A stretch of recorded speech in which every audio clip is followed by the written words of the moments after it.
আসন্না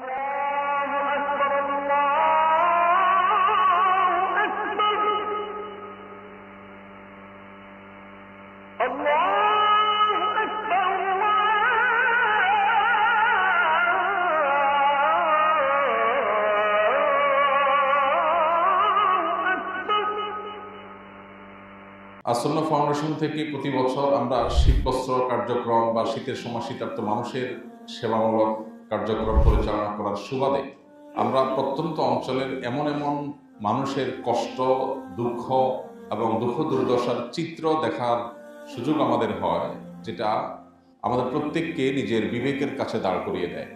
আমরা যেখানে শহরে ধনীর দুলালদেরকে দেখি বিজাতীয় সংস্কৃতি 31st নাইটের জন্য শত শত হাজার হাজার লক্ষ লক্ষ টাকা আতশবাজির আগুনের টাকা পোড়াচ্ছে, আকাশে টাকা উড়াচ্ছে, ঠিক এই সময়টাতে দেশের প্রত্যন্ত অঞ্চলের, উত্তরাঞ্চল, দক্ষিণাঞ্চলের অনেক জেলার, অনেক উপজেলার বিভিন্ন গ্রামে, প্রত্যন্ত অঞ্চলে বহু মানুষ ভয়াবহ শীতে শীত নিবারণ করবার মিনিমাম ব্যবস্থাটুকু, সর্বনিম্ন ব্যবস্থাটুকু পর্যন্ত মানুষের কাছে নেই।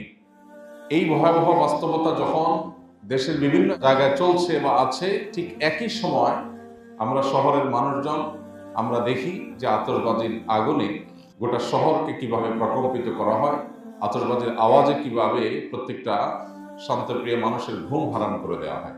প্রতি বছরই আমরা সতর্ক করি, ওলামা একরাম সতর্ক করেন, এবং প্রশাসন থেকে যতদিন অতিবাহিত হচ্ছে ততই এ ব্যাপারে কড়াকড়ি আরোপ করা হচ্ছে, কিন্তু কার্যকর কোনো ব্যবস্থা আসলে নেওয়া হচ্ছে না। শীতের তীব্রতা এত ভয়াবহ রূপ পরিগ্রহ করেছে যে 6 ডিগ্রি 7 ডিগ্রি ঠান্ডা পড়ছে বিভিন্ন প্রত্যন্ত অঞ্চলে। এই সমস্ত প্রত্যন্ত অঞ্চলে যদি আপনার শীতের মৌসুমে একটু যাওয়ার সুযোগ হয়, যারা আল্লাহর কাছে নানা অভিযোগ করেন, মানুষের কাছে অভিযোগ করেন, আমি ভালো নাই, আমার এটা নাই, আমার সেটা নাই, তাদেরকে দেখলে আপনার মুখ দিয়ে অটোমেটিক আলহামদুলিল্লাহ আসবে যে আপনি তাদের তুলনায় রাজার হালে আছেন। আলহামদুলিল্লাহ।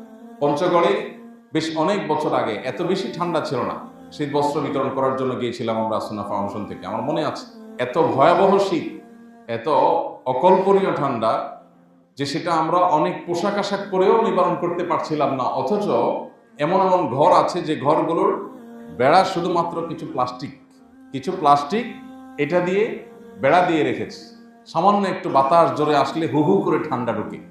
সে ঘরের মধ্যে সামান্য একটু কাঁথা ছাড়া সেরকম ভালো একটা কম্বল, ল্যাব পর্যন্ত নেই, কিন্তু এর মধ্যে মানুষজন থাকছে এবং দিনাতিপাত করছে। বিভিন্ন অঞ্চলে এই শীতার্ত মানুষের কষ্ট দেখার মাধ্যমে যেন আমাদের বিবেক জাগ্রত হয়, এই জন্য আমাদের বাচ্চাদেরকে বন্ধের সময়, আমি প্রতি বছরই দত্ত আহ্বান করি আপনাদের কাছে যে বন্ধের সময় বাচ্চাদেরকে নিয়ে যারা ঘোরাঘুরি করতে যান, তারা মাঝে মধ্যে অন্তত উত্তরবঙ্গে, দক্ষিণবঙ্গের এই সমস্ত গরিব এলাকাগুলোতে, শীত প্রধান এলাকাগুলোতে একটু সফর করেন, ভ্রমণ করেন, বাচ্চাদেরকে নিয়ে গভীর গ্রামে ঢুকেন এবং দেখান যে মানুষ কিভাবে দিন যাপন করে আর তারা ঢাকা শহর থেকে কি দিন যাপন করে। তাদের মধ্যে বিবেকবোধ জাগ্রত হবে, চেতনা জাগ্রত হবে, ইমানি চেতনা উজ্জীবিত হবে, তারা পরোপকারী হয়ে উঠবে ইনশাআল্লাহ। প্রিয় ভাইরা আমার, প্রত্যেকটা মসজিদ থেকে শীত বস্ত্র বিতরণের কার্যক্রম শুরু করা দরকার। শীতের মৌসুমের এই আমলটা আমাদের জন্য সুবর্ণ সুযোগ।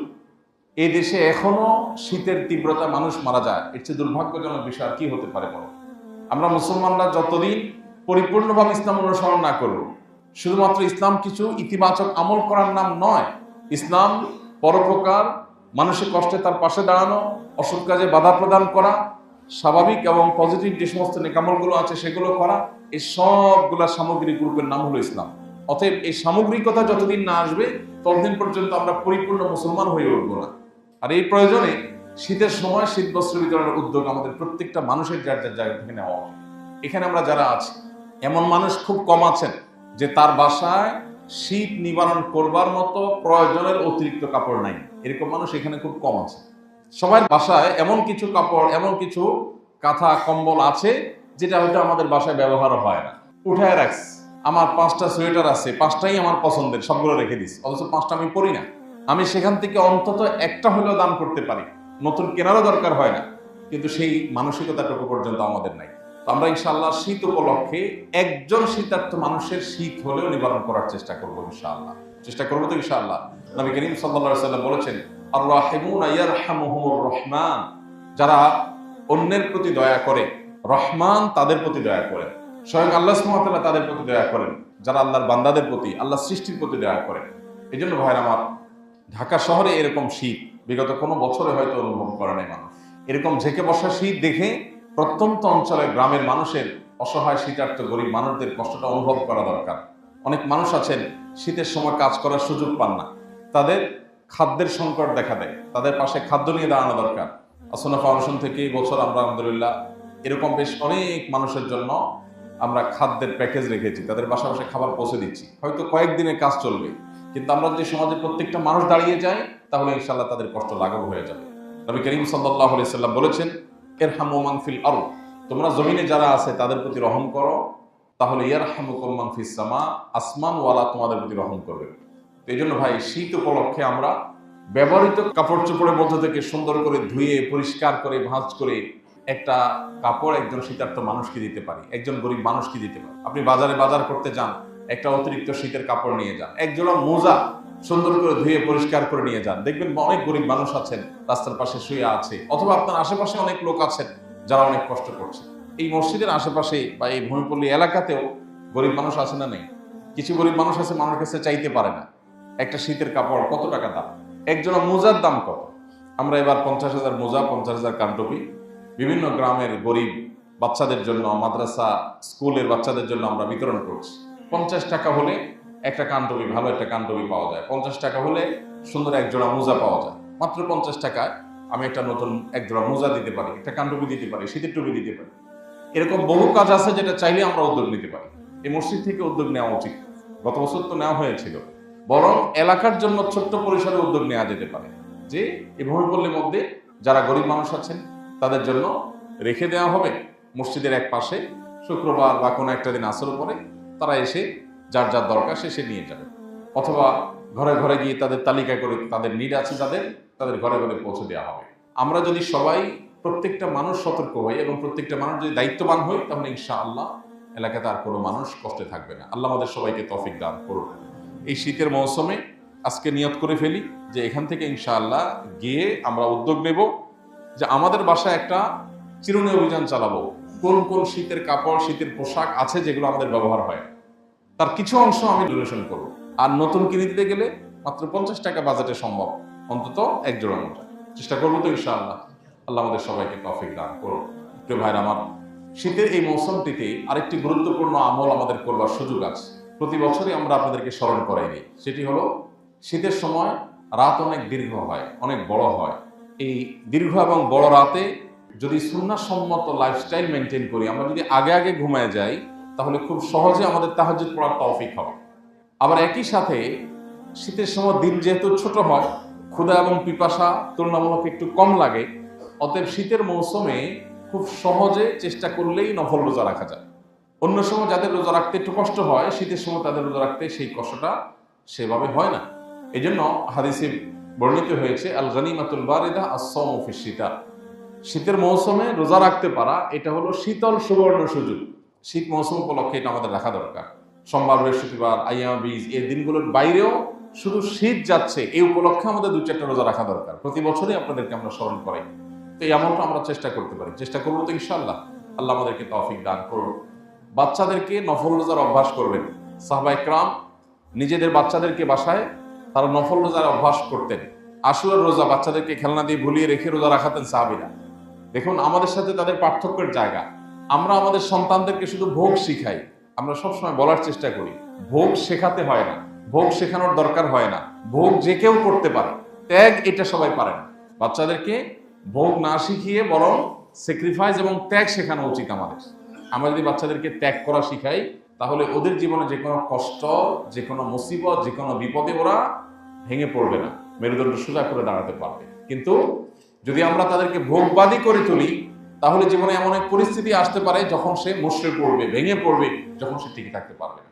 এই জন্য বাচ্চাদেরকে রোজা রাখার অভ্যাস যে বাচ্চারা নিতে পারে, ধরেন 10 বছর, 12 বছর, 14 বছর, 15 বছর বয়স হয়ে গেছে, এই বাচ্চাকে নফল রোজা রাখা অভ্যাস করে। এই বাচ্চা যদি ক্ষুধার কষ্ট সে বুঝে, সে যদি অন্যান্য কষ্ট অনুধাবন করতে পারে, তাহলে বিপদগ্রস্ত মানুষদের পাশে সে দাঁড়াবার মতো মানসিকতা তৈরি হবে। প্রত্যেকটা জায়গায়, প্রতিটা ফ্যামিলিতে এখন আমাদের সন্তানদেরকে আমরা ভোগবাদী করে গড়ে তুলছি। প্রত্যেকটা বাবা মা পাগল করা, কিভাবে বাচ্চার মুখে হাসি ফোটাবে। হ্যাঁ, এই চেষ্টাটা স্বাভাবিক এবং ভালো, এটা নিষেধ না, কিন্তু সারাদিন শুধু হাসাবেন বাচ্চাকে কখনো কষ্ট সহিষ্ণু করবেন না, এটা কোনো আদর্শ বাবার কাজ না, এটা কখনো আদর্শ মায়ের কাজ না, আদর্শ প্যারেন্টসের কাজ না। আদর্শ প্যারেন্টের কাজ হলো যে বাচ্চা আমার আরাম করতে শিখবে, ভোগ যেমন সে জানবে, ত্যাগও সে জানবে, স্যাক্রিফাইসও সে জানবে। ভোগ করার জন্য শীতের মৌসুমে কক্সবাজার চলে যান, কিন্তু মাঝে মধ্যে একটু গরিব মানুষদের বাড়িতে নিয়ে যান। যারা গ্রামে ঘুরতে যান, আপনার গ্রামে অনেক অসহায় মানুষ আছে, আত্মীয় স্বজনের বাড়িতে যাওয়া যেমন আপনার কর্তব্য, অসহায় মানুষগুলোর বাড়িতে বাচ্চাদেরকে নিয়ে যান, তাদের সাথে বসেন, তাদেরকে আপন করেন, তাদের কষ্টটা লাঘব করার একটু উদ্যোগ নেন, একটু চেষ্টা করেন। এই জিনিসটা হারিয়ে গেছে। কেন আজকে আমাদের তরুণদের এবং কিশোরদের মধ্যে বসে যাওয়ার, নষ্ট হয়ে যাওয়ার, উচ্ছৃঙ্খল হয়ে যাওয়ার, বিপদগামী হয়ে যাওয়ার এই প্রবণতা ভয়াবহ আকার ধারণ করছে? কারণ কি? এর অন্যতম কারণ হলো শিক্ষা ব্যবস্থাতে তো নীতি নৈতিকতা নাই।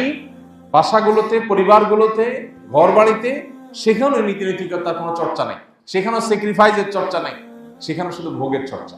আল্লাহ তাআলা আমাদেরকে বোঝার তৌফিক দান করুন। ভাইরা আমার, তাহলে শীত উপলক্ষে অনেকগুলো আমলের কথা আমরা সাধারণত প্রতি বছর আপনাদেরকে বলি। আমি যদি কাস্টমাইজ করে বলি, আর কিছু না হোক, শীত উপলক্ষে শীতার্ত গরিব মানুষদের পাশে দাঁড়াবার জন্য সাধ্য অনুযায়ী চেষ্টা করি। আপনার বাসার যে কাজের লোকটা আছে, তাকে আপনি খবর নেন যে তার শীতের সব কাপড় চোপড় আছে কি। সে যখন আপনার বাসায় কাজ করতে আসে, ফ্লোরে সে খালি পায়ে হাঁটে, আপনি হয়তো স্যান্ডেল পরে হাঁটেন। তো ওই টাইমটাতে সেও তো মানুষ, তারও তো কষ্ট হয়, তাকে একজোড়া স্যান্ডেল কিনে দেয়, যেটা আপনি কাজের সময় ব্যবহার করবেন। আপনার অধীনস্থ অনেক মানুষজন আছে যারা অনেক কষ্ট আছেন, একটু গভীরভাবে তাকালে দেখবেন যে কষ্টটা আছে, কিন্তু সেই কষ্ট বলতে পারেন। তো আমরা যদি প্রত্যেকটা মানুষ এরকম মানবিক হই এবং প্রত্যেকটা মানুষ যদি দায়িত্বশীল হই, তাহলে বাংলাদেশের চেহারা বদলে যাবে। কিন্তু আমরা অন্যের ভুল ধরার ব্যাপারে মারাত্মক ওস্তাদ, কিন্তু নিজের যে ডেভেলপমেন্টের জায়গা আছে, আমার মধ্যেও যে অনেক স্বার্থপরতার জায়গা বাসা বেঁধে আছে, এটা আমরা অনেক সময় লক্ষ্য করি। তো শীত উপলক্ষে অন্তত আমরা এই আমলটাকে সবাই করার চেষ্টা করতে পারি। আমাদের বাচ্চাদেরকে দিয়ে আমরা গরিব অসহায় বাচ্চাদের শীত নিবারণের জন্য উদ্যোগ নিতে পারি। যে বাচ্চা যখন আপনার সাথে যাবে বা সে নিজে হাতে নিয়ে কোনো গরিবের গায়ে কোনো কিছু দিবে, তখন এই বাচ্চা আরেকজনকে কষ্ট দিতে 10 বার চিন্তা করবে।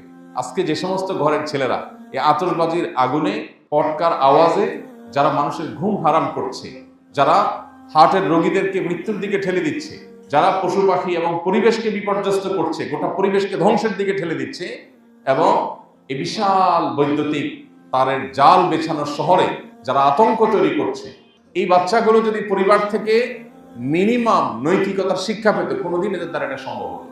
এই জন্য এই চর্চাটা আমরা ঘরে ঘরে বাড়াই। আর দ্বিতীয়ত হলো, শীত উপলক্ষে শীতার্থ মানুষের পাশে দাঁড়াবার পাশাপাশি আমার আখিরাতের আমলকে উন্নত করবার জন্য, ভালো করবার জন্য, আমল নামাকে ভারী করবার জন্য আমরা নফল আমল, রাতে তাহাজ্জুদ এবং দিনে নফল রোজা, এটা চাইলেই করা সম্ভব। রাত 9টা, 9:30 ম্যাক্সিমাম মানুষের ঘুমে যাওয়া সম্ভব। এখানে যারা আছি বেশিরভাগ মানুষের রাত 9টা থেকে 9:30 ভিতরে ঘুমানো সম্ভব, কিন্তু কয়জন ঘুমান? আমরা যদি এখন হাত তুলতে বলি, হয়তো মেজরিটি হাত উঠবে না। বেশিরভাগ মানুষই আমরা 10টা, 11টা, 12টা আমাদের বেজে যায় শুধু শুধু। কেন 12টা বাজে সেটা আমরা নিজেরাও জানি। এটা একটা বদ অভ্যাস। এশার নামাজের আগে আগে সকল প্রিপারেশন নিয়ে এশার পর পর্যন্ত আমরা শুয়ে যাই। রাত 3টা, 3:30, 4টার পরে আপনার ঘুম আর হবে না, অটোমেটিক ঘুম ভেঙে যাবে। তাহাজ্জুদ পড়ার জন্য কোনো মন্ত্রের প্রয়োজন নেই, আলাদা কোনো দোয়া দরুদ পড়ে প্রস্তুতি নিয়ে শোয়ার দরকার নাই। শুধু লাইফস্টাইল সুন্নাতে নিয়ে আসেন, দেখবেন অটোমেটিক তাহাজ্জুদ হয়ে যাচ্ছে। আর তাহাজ্জুদ পড়ার পর আপনি ফজর নামাজ পড়েন, দেখবেন আপনার মানসিক একটা প্রশান্তি আল্লাহ তাআলা দান করবেন। তাহাজ্জুদের ভিতরে একটা তৃপ্তি আছে, যেটা অন্য কোনো নফল নামাজে নেই। সারা জিন্দেগি ভর যত নফল নামাজ পড়েন না কেন, এক রাত ভোর রাতে উঠে একটু অন্ধকারে সবাই ঘুমিয়ে আছে, আপনি উঠে ওযু করে একটু শীতের কাপড় চোপড় পরে দুহাত তুলে আল্লাহর কাছে তাহাজ্জুদ পড়ে একটু রোনাজারি করেন, সেজদায় গিয়ে একটু কান্নাকাটি করেন, আপনার যে তৃপ্তি আসবে, দুনিয়ার সব হাসির মধ্যেও এত তৃপ্তি নেই। এই জন্য শীতের মৌসুম উপলক্ষে এই আমলটা আমরা করার চেষ্টা করবো তো ইনশাআল্লাহ।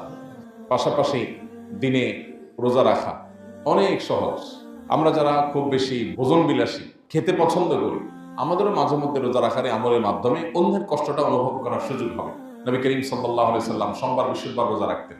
তিনি আইয়াম বীজ, চাঁদের 13, 14, 15 3 দিন রোজা রাখতেন, মাসে 3 দিন রোজা রাখতেন, সপ্তাহে 2 দিন রোজা রাখতেন, এবং এটা তার সারা বছরের আমল ছিল। বিভিন্ন সাহাবীদেরকে তিনি ওসিয়ত করে গেছেন। আবু যর গিফারি রাদিয়াল্লাহু তাআলা আনহু, আবু রাদিয়াল্লাহু তাআলা আনহু বিভিন্ন সাহাবীদেরকে এই রোজাগুলো, বিশেষ করে আইয়াম বীজ রোজাগুলো রাখার জন্য ওসিয়ত করে গেছেন। আমরা সবাই চেষ্টা করবো তো ইনশাআল্লাহ। এর পাশাপাশি শীতকে কেন্দ্র করে আমরা আরো কিছু আমলের কথা আপনাদের প্রতি বছরই বলে থাকি, স্মরণ করানোর জন্য এবারও বলছি। ওযু চাপাচাপি করে ধরে রাখা, এটা আমাদের অনেকের বদভ্যাস আছে। আবার শীতের সময় তাড়াহুড়া করে উজু করা, যার ফলে কোনো অঙ্গ শুকায় থাকে, এটা অনেকের বদভ্যাস আছে। এই শীতের সময় উজুতে বিশেষভাবে আমাদের যত্ন নেওয়া উচিত। আমাদের যেরকম ত্বকের যত্ন নেই শীতের সময়, ঠিক একইভাবে উজুরও যত্ন নেওয়া উচিত। অথচ অনেকে হুলস্থুল করে উজু করে। আপনার শীতের মৌসুমে দেখবেন অজুখানাতে তেমন কোনো ভিড় নেই, লোকজন কম। গরমের সময় ভিড় থাকে, শীতের সময় ভিড় নেই, কারণ আসরটা দিয়ে এশা পার করার প্ল্যান থাকে। কিসের মাগরিব পারলে জোহরটা দিয়া এশা পার করতে পারলে বাঁচে, এমন একটা অবস্থা। তো এই যে এত শীতের ভয়, এখন গিজার আছে, ওয়ালের মধ্যে আমরা আছি। আপনি চিন্তা করেন, আজ থেকে ১৫০০ বছর আগে মক্কা মদিনাতে তখন এরকম আপনার দালান কোঠার ব্যবস্থা ছিল না, গিজারের ব্যবস্থা ছিল না, লাইনে পানির ব্যবস্থা ছিল না। আর মরুভূমির ঠান্ডা কত মারাত্মক সেটা তো বলার অপেক্ষা রাখে না। এক সাহাবী ফরজ গোসল হয়েছে এবং ফরজ গোসল হওয়ার পর সফরে ছিলেন, ভয়াবহ ঠান্ডা পানিতে গোসল করেছেন এবং তার মৃত্যু শেষ পর্যন্ত হয়েছে এটার কারণে। চিন্তা করা যায় মানে কত ঠান্ডায় গোসল করলে বা কত ঠান্ডা পানিতে গোসল করলে একটা মানুষের মৃত্যু হতে পারে। কিন্তু তাদের আল্লাহর ভয় এত বেশি ছিল যে ফরজ গোসল হয়েছে, এখন বাঁচবো কি মরবো দেখা দেখিনি, আল্লাহর বিধান আমাকে মানতে হবে, যে শেষ। আর আমরা এত আরাম প্রিয় যে কোনোভাবে আমরা এটাকে কভার করতে পারি না। আবার অনেকে আছেন ফজর নামাজ গরমের সময় মাশাআল্লাহ পড়তে পারলো, শীতের সময় ফজর নামাজ পড়তে পারে না, আছে না নেই? বহু লোক আছে। অনেক মসজিদে দেখা যায় ফজর নামাজের মুসল্লি অনেক কম। তো এই জিনিসগুলোকে জয় করা, এটা আমাদের অন্যতম একটা লক্ষ্য হওয়া উচিত, অন্যতম একটা টার্গেট হওয়া উচিত। আল্লাহ আমাদের সবাইকে তৌফিক দান করুন। বাচ্চাদেরকে আমরা অভ্যাস করব, নিজেরাও অভ্যাস গড়ে তুলবো ইনশাআল্লাহ। শীতার্থ মানুষের পাশে দাঁড়ানো, নফল আমল করা, অযুতে অলসতা না করা, শীতকে কেন্দ্র করে আর যে সমস্ত বিষয়গুলো আছে সেগুলো লক্ষ্য করা। শীত এবং গরমের তীব্রতা আমাদের জাহান্নামের কথা স্মরণ করিয়ে দেয়। জাহান্নামে ঠান্ডা দিয়েও শাস্তি দেওয়া হবে জাহান্নামীদেরকে। এই জন্য খুব বেশি তীব্র ঠান্ডা অনুভব করলে আমরা আল্লাহ তাআলার কাছে জাহান্নাম থেকে পানা চাইব। আল্লাহ আমাদের সবাইকে